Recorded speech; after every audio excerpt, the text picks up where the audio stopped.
قصر ومتحف محمد محمود خليل هو من ضمن أهم متاحف الفنون التشكيلية في مصر.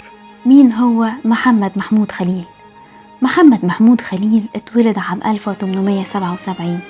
هو سياسي مصري، كان وزير للزراعة عام 1937 ورئيس لمجلس الشيوخ عام 1939، وكان ليه دور مهم جدا في الحياة الثقافية في مصر، وكان راعي للحركة الفنية التشكيلية، وهو كمان أول من شارك في تأسيس جمعية محب الفنون الجميلة مع الأمير يوسف كمال عام 1924.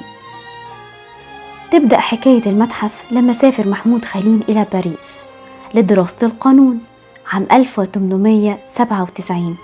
اتعرف هناك على فتاة بسيطة جدا اسمها إيميلي، وكانت بتدرس الموسيقى، وشاركته نفس هواياته في جمع الأعمال الفنية، فوقع في غرامها واتجوزها عام 1903.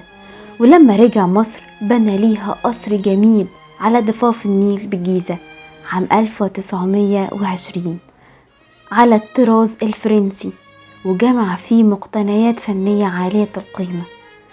ولما توفى محمود خليل عام 1953 كان أوصى بالمقتنيات دي لزوجته، وإنها بعد وفاتها تعطيها للدولة، وأصبح متحف للحكومة المصرية بعد وفاتها.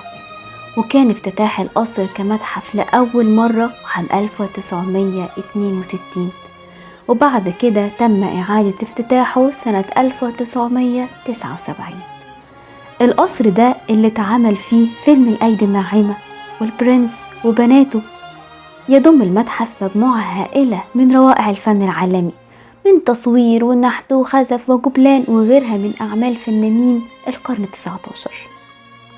بيبلغ عدد اللوحات الزيتية والمائية والباستل والرسوم الموجودة بالقصر حوالي 876 لوحة من صنع 143 مصور، من بينهم 30 لوحة ل9 مصورين مصريين. وكمان بيبلغ عدد التماثيل البرونزية والرخامية والجبسية حوالي 50 تمثال. المكتبة بتحتوي على حوالي 4000 كتاب ومرجع فني اقتناه محمد محمود خليل.